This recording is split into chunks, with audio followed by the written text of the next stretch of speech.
की उम्र यही कोई 20-22 साल की होगी। 2 साल पहले बस दुर्घटना में उसके माता पिता का देहांत हो चुका था। उसका इस दुनिया में अपना कहने वाला कोई भी नहीं था। रश्मि को पढ़ने का बहुत शौक था। उसके पिता उसे कलेक्टर बनाना चाहते थे। उन्होंने रश्मि की पढ़ाई में कोई कसर नहीं छोड़ी। मगर उनकी अचानक हुई मौत से जैसे रश्मि के सारे सपने बिखरने लगे। घर में जो कुछ भी जमा पूंजी बची थी, उससे रश्मि ने किसी तरह अपने कॉलेज की पढ़ाई पूरी की। उसके मन में अभी भी कलेक्टर बनने का सपना फल फूल रहा था। मगर पैसे की समस्या मुंह बाए खड़ी थी। पर रश्मि ने भी हार नहीं मानी।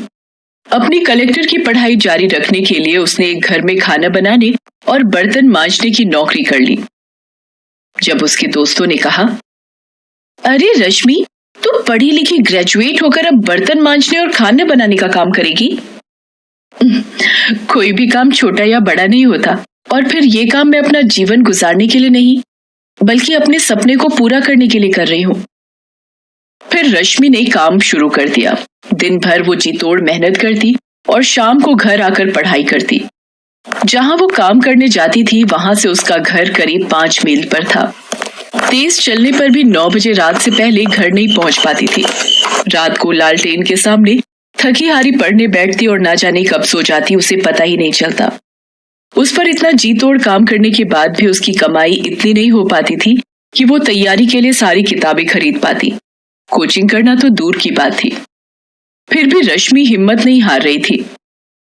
जिस घर में रश्मि काम करती थी, उस घर का बेटा अमित भी यूपीएससी की तैयारी करता था। एक दिन काम करते हुए रश्मि ने अपनी मालकिन से पूछा, माँ जी, क्या अमित भैया भी यूपीएससी की तैयारी कर रहे हैं? हाँ, पर तुझे उससे क्या? तू अपना काम कर। बड़ी आई इंक्वायरी करने वाली कि कौन क्या पढ़ रहा है। मालकिन की बातें सुन रश्मि ने जल्दी जल्दी अपना काम निपटाया और घर जाने को तैयार हुई। तब मालकिन ने कहा, कल जरा जल्दी आना, कुछ मेहमान आने वाले हैं घर पर, उनका खाना बनाना है। तेरे जो एक्स्ट्रा पैसे लगेंगे मैं दे दूंगी। माँ जी, मुझे पैसे नहीं चाहिए। अगर अमित भैया की पुरानी यूपीएससी की किताबें मुझे मिल जाए तो बड़ी मेहरबानी होगी। तभी अमित वहां आ जाता है। रश्मि की आखिरी बात उसके कानों में पड़ जाती है। वो उसका मजाक उड़ाते हुए कहता है, अच्छा, तो तू कलेक्टर बनेगी है? अरे औकात में रह अपनी। तुझे पता भी है कि यूपीएससी क्या चीज है? अच्छे अच्छों को नानी याद आ जाती, नानी। तेरे जैसे लोग कलेक्टर बनने लगे तो हो गया देश का उद्धार। अमित की बात पर उसकी माँ भी जोर से हंस पड़ी। रश्मि दुखी मन से वहां से निकल पड़ी। इस बात ने उसे थोड़ा दुखी तो किया, मगर उसके हौसले को तोड़ नहीं पाई। चाहे कितना भी मजाक उड़ा ले मेरा, मैं तो अपने सपने को पूरा करके ही दम लूंगी। आज से मैं 10-10 घंटे पढ़ूंगी।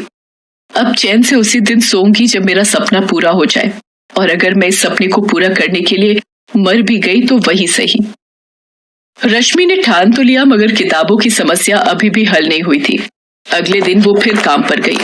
वहां उसने सारे मेहमानों का खाना बनाया, और जब सब मेहमान खा पी कर चले गए, तब वो मालकिन के पास गई और बोली, माँ जी, सारा काम हो गया। आपने कहा था कि आप कुछ एक्स्ट्रा पैसे देंगी। अगर कुछ पैसे मिल जाएं तो मैं उनसे किताब खरीद लूंगी। मालकिन का सारा काम तो हो गया था, इसलिए उसके मन में कुटिलता पनप गई। उसने कहा, अरे, तुझे किताबें ही चाहिए ना? तू अमित की किताबें लेती जा और उन्हें पढ़कर वापस कर देना। रश्मि को यही तो चाहिए था। उसने तुरंत हामी भर दी। फिर उसकी मालकिन ने अपने बेटे अमित को बुलाया और कहा, बेटे, इसे अपनी कुछ किताबें दे दे। ये 2-3 दिनों में उसे पढ़कर वापस कर देगी।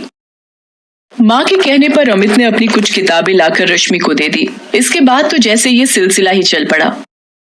मालकिन रश्मि से मनचाहे काम करवाती और बदले में उसे कुछ किताबें पढ़ने को मिल जाया करती थी। मालकिन को इसमें अपना फायदा नजर आता था। उधर किताबें मिलने से रश्मि में एक नया जोश भर गया। अब वो दुगने उत्साह से अपनी तैयारी करने लगी। अमित की वो किताबें जो अलमारी में रखी धूल खा रही थी, उनके भी भाग्य जाग गए। एक दिन मालकिन ने काम करती हुई रश्मि से पूछा, क्यों रश्मि, तेरी पढ़ाई कैसी चल रही है? अब तो तुझे किताबें भी मिल रही हैं। रश्मि कुछ बोलती इससे पहले ही वहां अमित आ गया और बोला, अरे, इसकी पढ़ाई कैसी चल रही होगी? सारा दिन तो ये यहाँ रहती है, पढ़ाई क्या खाक करेगी। क्यों रश्मि, तुझे पता भी है कि इस परीक्षा में कितने पेपर होते हैं? हाँ भैया, मुझे पता है कि इसमें कितने पेपर होते हैं। मेरी तैयारी दोनों पेपरों के लिए पूरी है।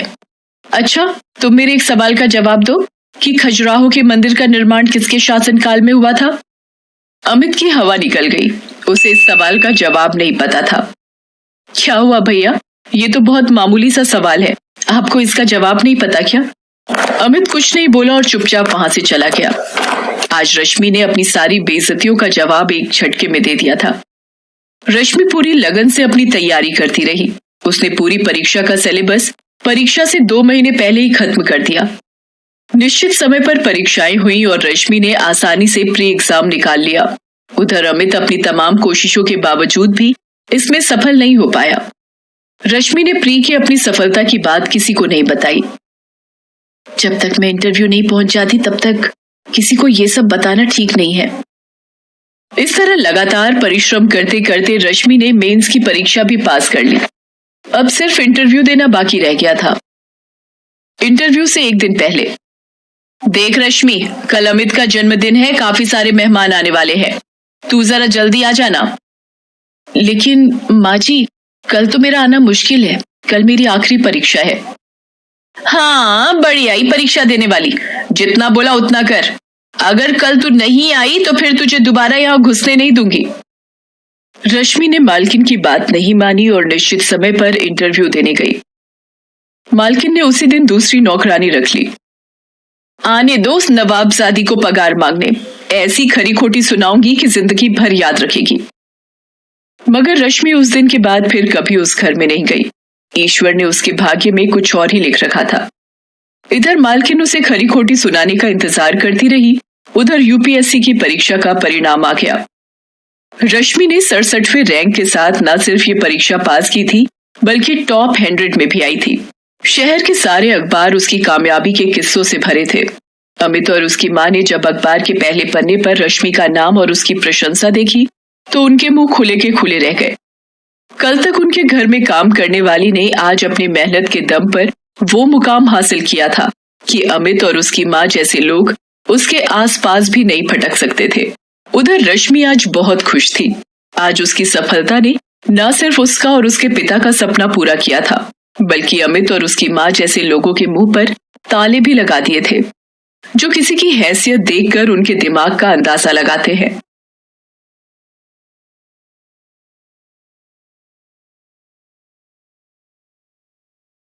ये कहानी है दीपलाल की। 3 साल पहले वो अपने परिवार के साथ गांव छोड़कर शहर आ गया था। उसके परिवार में उसकी पत्नी कमला और 6 साल की बेटी मीना थी। दीपलाल एक ठेकेदार के नीचे काम करता था और बस स्टैंड के पास ठंडे पानी का ठेला लगाया करता था। ठंडा पानी, ठंडा पानी, ठंडा पानी, गर्मी को दूर भगा लो, ठंडे पानी से अपनी प्यास बुझा लो। 2 रुपए, 2 रुपए, 2 रुपए, सिर्फ 2 रुपए। चिलचिलाती गर्मी है, सड़कें लगभग सुनसान हैं। इक्का दुक्का लोग ही आ जा रहे हैं। 1-2 ग्राहक भी उसकी दुकान में पानी पीने आते हैं और पानी पीकर चले जाते हैं। लेकिन दीपलाल अपनी आवाज लगाना नहीं छोड़ता। थोड़ी देर में एक हाथ रिक्शे वाला जिसका नाम जगन है, वो उसके पास आता है और अपना पसीना पोंछते हुए कहता है, अरे दीपलाल, फटाफट ठंडा पानी पिला दे यार भाई। ये ले जगन, ये ले। काम बहुत मंदा है दीपलाल। इस कोरोना बीमारी के कारण लोग बहुत कम नजर आ रहे हैं भाई। बहुत बुरा हाल है जगन भैया। सुबह से मात्र 20 रुपए कमाए हैं। कुछ समझ नहीं आ रहा, ऐसे में घर कैसे चलेगा। सुनना, कुछ पैसे उधार देना यार, अगले महीने लौटा दूंगा। अरे सबका बुरा हाल है दीपलाल। मेरे पास ये देख, मात्र 50 रुपए है। इसी में दाल और चावल खरीद कर ले जाना है। मैं तो सुन रहा हूँ कि फिर से लॉकडाउन लगने वाला है। अरे शुभ शुभ बोल यार, ऐसा हुआ तो सड़क पर आ जाएगा मेरा पूरा परिवार। तभी एक ग्राहक उसकी दुकान पर आया। वो मोबाइल से बातें करते हुए दीपलाल से पानी मांगता है और वो फोन पर बातें करने लगता है। अरे तुम भी कमाल करती हो, टीवी नहीं देखा क्या? 2 दिन बाद फिर से लॉकडाउन लग जाएगा। तुम सारे जरूरी सामान की लिस्ट भेज दो, मैं शाम को सब लेता आऊंगा। दीपलाल ने जैसे ही ग्राहक के मुंह से लॉकडाउन की बात सुनी, उसका कलेजा मुंह को आ गया। ना तो घर में 2 दिन से अधिक का राशन था और ना ही इतने पैसे थे कि वो कुछ दिनों का राशन खरीद ले। शाम को जब वो घर लौटा तो उसने अपनी पत्नी से ये बात बताई। लॉकडाउन की बात सुनकर उसका चेहरा भी उतर गया। हे भगवान, फिर से लॉकडाउन, अब क्या करेंगे हम लोग? मेरी कुछ समझ में नहीं आ रहा कमला। हम गरीबों की भगवान वैसे ही हमेशा परीक्षा लेते रहते हैं। इस बीमारी ने तो लगता है हम गरीबों को भूखे मारने का सोच लिया है। रात को सोते वक्त दीपलाल फिर से अपनी पत्नी से बातें करता है। कमला, घर में खाने की चीजें लगभग खत्म हो गई हैं। लॉकडाउन के बाद तो काम भी ठप ही हो जाएगा। मैं सोचता हूँ हम सब गांव लौट चलते हैं। कम से कम वहाँ रिश्तेदार हैं, अपने जानने वाले लोग हैं, वो कुछ ना कुछ मदद तो करेंगे ही। और वैसे भी यहाँ भूखे मरने से अच्छा है कि अपने गांव में अपनों के बीच जाकर रहें। और अगर किस्मत में मौत ही लिखी होगी तो अपनों के बीच अपनी मिट्टी में जाकर मरेंगे। लेकिन जाएंगे कैसे? अपना गांव तो यहाँ है नहीं, पूरे 1,500 किलोमीटर दूर है। टिकट के पैसे भी तो नहीं है अपने पास। तू उसकी फिक्र मत कर, मैं कुछ ना कुछ जुगाड़ करता हूँ। दीपलाल अगले दिन ठेकेदार के पास गया। उसका पानी का ठेला उसे वापस किया और 15 दिन जो उसने काम किया था उसके पैसे मांगे। उसके 900 रुपए बनते थे, लेकिन ठेकेदार ने उसे 300 रुपए ही दिए। जब दीपलाल ने उसका कारण पूछा तो उसने बोला, अभी बहुत मंदी है। दीपलाल को बहुत गुस्सा आया, क्योंकि वो अपनी मेहनत की कमाई मांगने गया था। कोई भीख तो नहीं मांग रहा था ठेकेदार से। वो चुपचाप अपने घर लौटने लगा। ये बड़े लोग बहुत बेईमान होते हैं, हमारी मेहनत का पैसा रख लेते हैं। लेकिन अफसोस, भगवान इन्हें ही अमीर बनाता है। कभी कभी तो लगता है कि भगवान सिर्फ अमीरों के लिए है, हम गरीबों के लिए नहीं। दीपलाल अपने में ही खोया चला जा रहा था। उसके घर के रास्ते में ही रेलवे स्टेशन आता था। अचानक रेलवे स्टेशन के बाहर उसकी नजर गई। वहाँ हजारों लोगों की भीड़ दिखाई दी। किसी ने हाथों में बक्सा तो किसी ने सिर पर पोटली रख रखी थी। उनमें से कई लोगों को वो जानता था। वो उसकी तरह ही प्रवासी मजदूर थे, जो अपने अपने गांव से इस शहर में कमाने के लिए आए थे, लेकिन अब लॉकडाउन के डर से अपने घर वापस लौट रहे थे। तभी उस भीड़ में उसे जगन अपनी बीवी के साथ दिखाई दिया। दीपलाल भाई, बहुत भीड़ है यहाँ। पिछले 7 घंटे से टिकट के लिए खड़ा हूँ, लेकिन ना तो लाइन बढ़ती है और ना ही ये भीड़ कम होती है। लेकिन घर तो जाना ही है भैया, यहाँ रहकर क्या करेंगे भाई बताओ। हजारों की भीड़ और जगन की बात सुनकर दीपलाल ने मन ही मन एक फैसला लिया। सबसे पहले तो उसने बिस्किट के 15 पैकेट खरीदे, थोड़ा चूरा खरीदा और घर पहुंचा। वो जैसे ही घर में उसने प्रवेश किया, उसकी बेटी मीना उसके गले से लिपट गई। बाबा आ गए, पापा आ गए।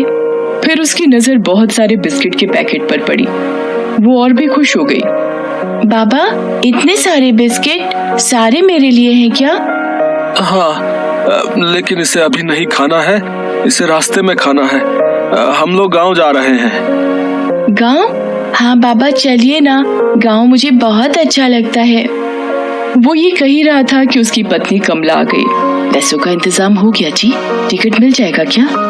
कमला, रेलवे स्टेशन, बस स्टैंड, यहाँ तक कि सड़कों पर हजारों की भीड़ खड़ी है, जो हर पल बढ़ती ही जा रही है। सभी अपने घर वापस लौटना चाहते हैं। ऐसे में हम भी वहाँ गए तो न जाने कितने घंटे हमें वहाँ इंतजार करना पड़ेगा। तो फिर कैसे जाएंगे? तब दीपलाल ने अपने घर में लगी साइकिल की ओर इशारा किया। मीना साइकिल की आगे वाली सीट पर बैठी और कमला पीछे। जो भी थोड़ा मोड़ा सामान था, कमला ने उसे पोटली में बांध कर रख लिया। दीपलाल साइकिल से ही अपने गांव की ओर चल पड़ा। कड़ी धूप में दीपलाल साइकिल चलाए जा रहा था। पसीने से उसका शरीर तरबतर हो गया था, पांव दुख रहे थे, लेकिन उसे तो अपने गांव जाना था।